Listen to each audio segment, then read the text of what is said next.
Welcome to my Friday ramblings. The past couple of days have been interesting. I'll go back to the beginning of the week. It was a good start to the week, and I was able to get quite a lot of work done on Monday and Tuesday, which was really terrific. As I said last week, one of the benefits of school holidays is that the demands on time are not as great. Wednesday afternoon, I travelled down to Huonville and watched the young people of the Huonville area perform in do a particular performance of Sound of Music. And I was pleasantly surprised, and it was just a couple of little things that happened that blew away the stereotypes that I had had based around the music, the film, The Sound of Music. And it was good that those stereotypes were changed.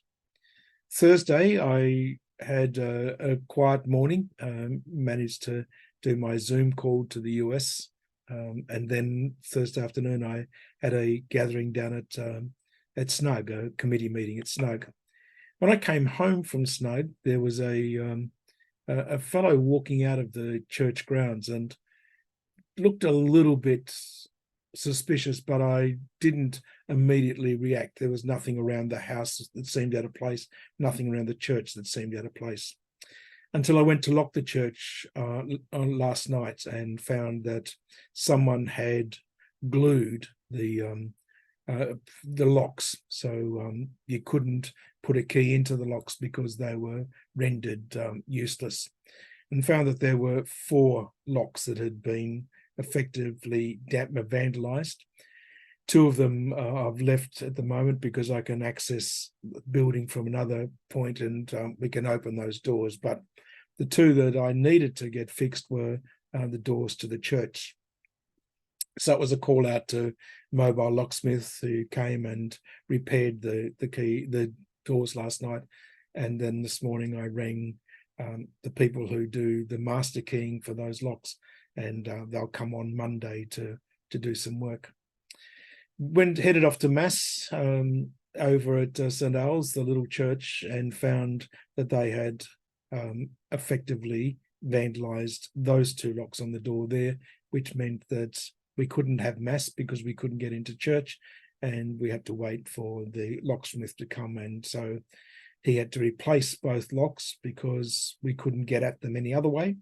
And so, excuse me, this is, afternoon, I'm yawning, so I'm still a bit tired. But anyway, so afterwards we had to get those fixed. And just as I'm driving home, I've just said goodbye to the locksmith, the same fellow who came last night, and I got a phone call to say they've done the same thing to the church toilets.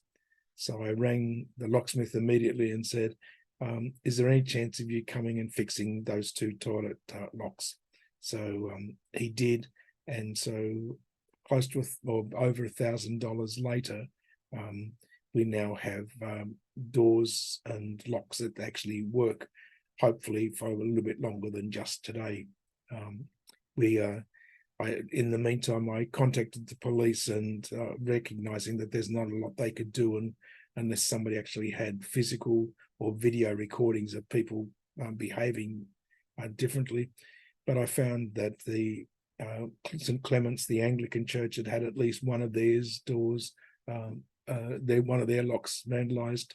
And when I rang the Christian Reformed Church, they had at least one of theirs. So obviously somebody has a little bit of a go against the church at the moment, and they're indiscriminate about who they actually target.